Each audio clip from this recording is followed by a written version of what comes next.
Another beautiful day on an Imperial ship. And today, Blitzwinger is back at it again with a brand new video because today we are going to go on ahead and discuss all the characters of LEGO Star Wars The Skywalker Saga. And it is an absolutely stacked roster of characters. But before we dive into that, speaking of stacked amount of characters, I want to thank the sponsors of today's video, and that would be Disney Emoji Blitz. I have been stunned by how in-depth this particular game is. I love this particular genre of puzzle games. I usually have a lot of fun playing them. This one has been an absolute blast to play. It's super duper colorful, intuitive. But the thing that really adds to the enjoyment of this particular game is the actual emojis, or more specifically, the just vast variety of characters. I'm someone who considers myself to be kind of knowledgeable on Disney things, but even I was stunned by how many characters there are actually in this game.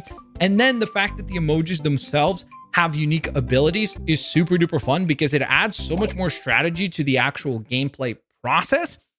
In addition to that, though, the other thing that I personally really enjoyed is the element of playing challenges against different villains from these different Disney franchises, whether it be, of course, Disney itself, Pixar, as well as Star Wars, which was super duper fun. I personally really like that child emoji, and I think it is going to be a really sick unlock. And as if all that wasn't cool enough, the biggest surprise came to me personally when I realized that, hold up, so when I have these emojis, I can then go on ahead and use them on my phone or mobile device to go on ahead and actually add them to like text messages and stuff. I was like, yo, this is actually a really cool idea. There's stuff that you unlock within the game that then you can go on ahead and use for your messaging. So guys, do not forget to go on ahead and use the link at the top of the description to grab Disney Emoji Blitz for yourselves. I am looking forward to seeing what kind of a score you can manage to go on ahead and get. And here's what I'm going to do. Let's make a bit of a challenge here, okay? If you go on ahead and post a 6-figure or higher score, let me know, tweet at me at Blitzwinger. And what I'm going to do is I'm going to go on ahead and select a person at random, and you get a follow back. Bada bing, bada boom. So get to playing, tweet at me, and I will hopefully catch you guys on the leaderboards for Disney Emoji Blitz. Alrighty, so let's dive on into our roster of characters. Now, once again, there are 100 plus characters for sure. I can't really give you a specific number just on the basis that I don't know how you tabulate your characters. Some people will consider the 3 different variations or 4 different variations of Anakin to be the same character since it is the same person. But then you have to ask, like, do you create a distinction between Darth Vader and Anakin since it's still the same person? So that's really up to you to decide how you tabulate those variations. With that in mind, let's dive on into character number 1, the AAT driver battle droid. Really cool redesign on the classic battle droid look, which is wonderful. Then we have Ayala Secura looking very cool indeed, followed by Admiral Akbar. We then have 3 to 4 different variations of Anakin. So we see kind of the progression of the character across when he was a kid in episode 1 to episode 2 when he's kind of like the Padawan, and then episode 3 right before he turns evil and of course becomes the one and only Darth Vader. Now, with that in mind, the next batch still does showcase the Geonosis costume for him as well, since that is a specifically different look for Mr. Anakin Skywalker. Then we have Ahsoka Tano. We have the AT-AT here, and yes, I know some people say AT-AT. I always pronounce it as AT-AT. That is just a personal preference thing. I know some people do not like that pronunciation and go the other way, so that is your own personal way of rocking that. Of course, this is the micro design of the AT-AT. We then do obviously see also the AT-AT pilot, which is a really cool looking outfit, followed by the Bantha. So no, we're not looking at the Tusken Raider yet, but the Tusken Raiders are confirmed to be in the game as well. So spoiler alert for an upcoming character. And then we have the Geonosian version of the battle droid. Next up after that, we have the B1 series battle droid, just the classic kind of generic looking battle droid, followed by BB-8, as well as Boba Fett. We then have 3 different variations of C-3PO, which is the, I guess, kind of main C-3PO that we've all come to expect from the A New Hope movie. Then you have the second episode variation, which is a little bit more grayed out and has some different toning on the arms. And then, of course, the most modern take on C-3PO, where he's got the replacement red arm. From there, we then move on to Captain Phasma, followed by Cardo, who is one of the Knights of Ren characters. We then have two variations of Chewbacca, Old School Chewie, as well as the new trilogy Chewie. Then after that, we can see the clone paratrooper from the 212th Attack Battalion and the Ahsoka's 332nd Command Company clone trooper, followed by the 501st Legion clone trooper. Then we've got Count Dooku represented, followed by D-O, one of the more recent characters to be released. And we also have some bad guys here in the form of Darth Maul, as well as two variations for the man of the hour, the man with the power, Darth Vader.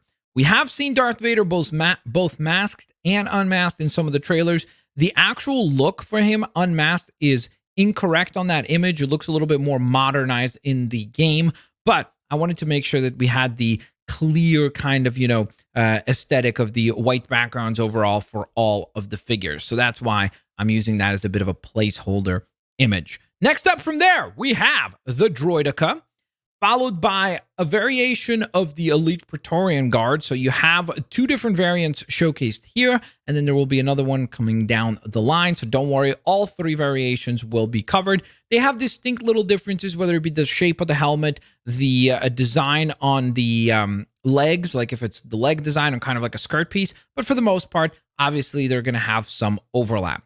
After that, we have Emperor Palpatine, we have the Ewoks, and we do see a couple of different Ewoks in the actual trailers, followed by Finn. We see Finn first and foremost and his outfit from episode number 7 of Force Awakens. We also do see Finn in the First Order disguise, which is obviously pretty awesome from, I think that was episode 8, I believe. And then last but certainly not least, to end the trilogy, we also see Finn showcased in his episode 9 costume as well.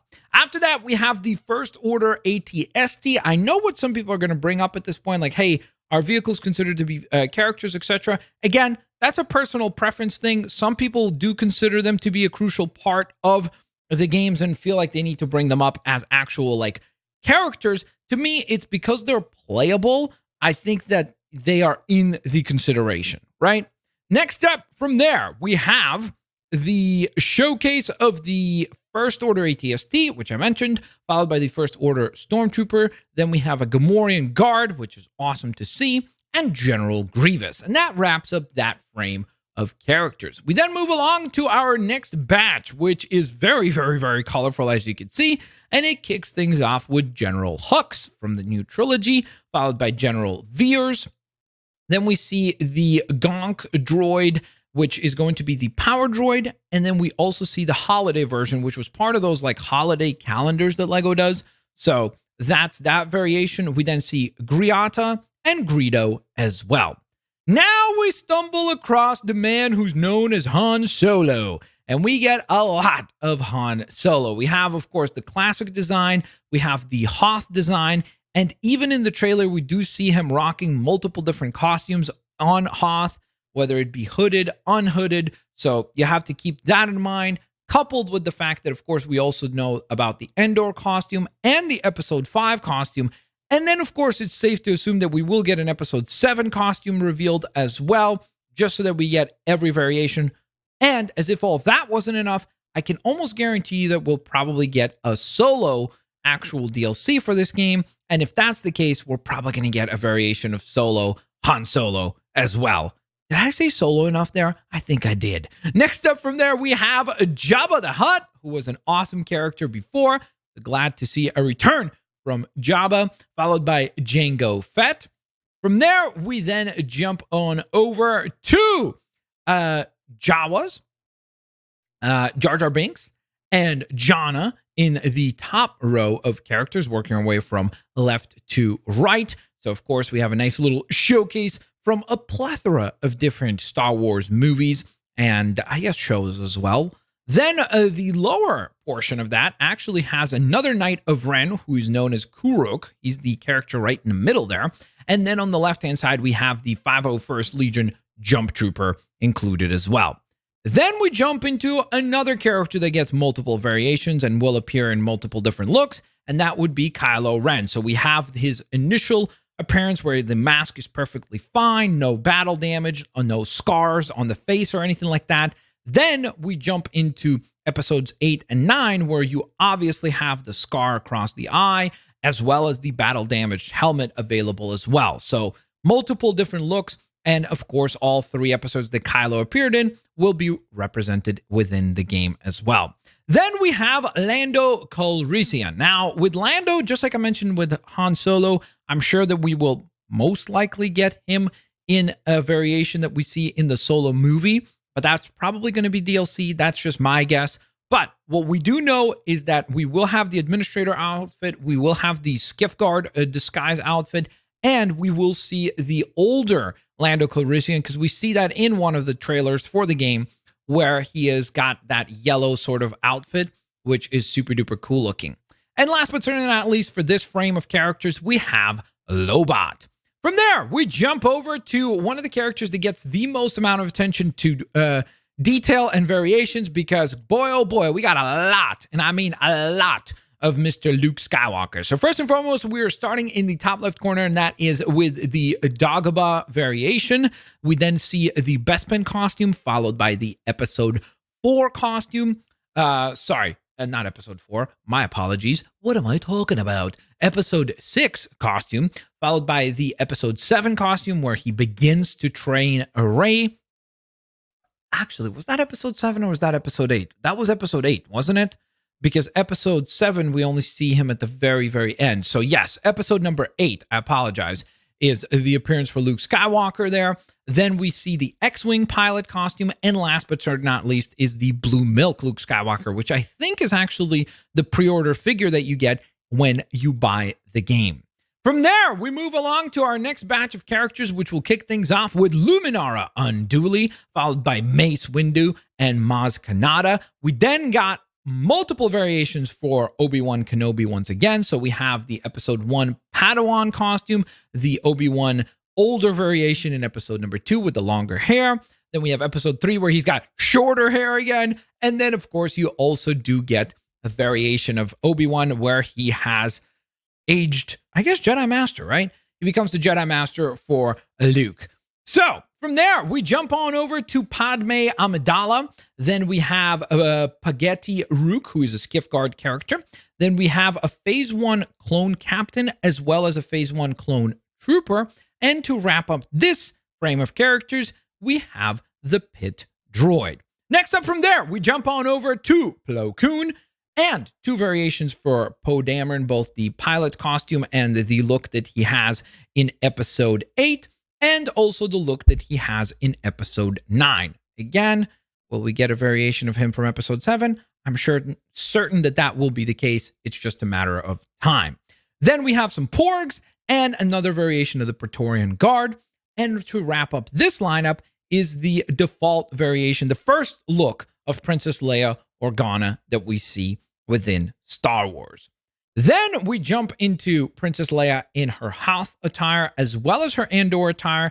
And then, of course, also when she becomes General Leia Organa as well.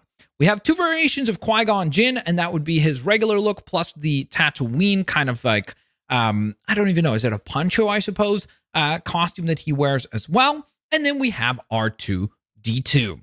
From there, we jump over to a really exciting page with a ton of really cool characters. We kick things off with another battle droid, and that would be R4-P17. We have the ginormously awesome Rancor, even though he looks pretty much the same size as the battle droid, but obviously in the game, he will scale quite differently. Then we have the character known as Rats Tyrell, one of the characters that we see Anakin racing against. Then the second row of characters is represented via a bunch of different Rebel troopers and pilots. So you have the canon variation, the Legends variation, and you have the Rebel pilot costume. For our next page, we jump into another character that is, of course, very prominent in the Star Wars mythos, and that would be Rey. And for Rey, we get a costume for her that would be from episode number 7. We get a costume for her when she actually rocks the Resistance costume in episode 7. Then we see the episode 8 costume. And last but certainly not least, the episode 9 costume as well. After that, we see Rose Tico. And to wrap up this batch of characters is the Scout Trooper. From there, we jump into our next page, which kicks things off with the Super Battle Droid B series.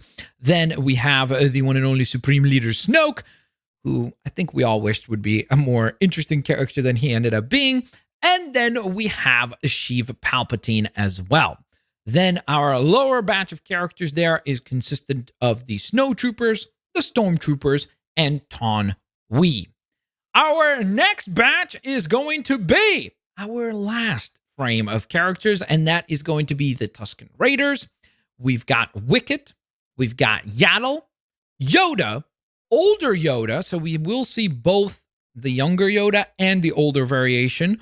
And then last but certainly not least is Zori Bliss. So there you guys have it. That is the showcase. I hope you guys enjoyed. If you did, please don't forget to smash that thumbs up button. Subscribe if you haven't yet. And of course, I hope you guys enjoyed today's video. Thank you guys so very much for watching. And I'll hopefully catch you guys here on the next one. Peace out. See you later, alligators.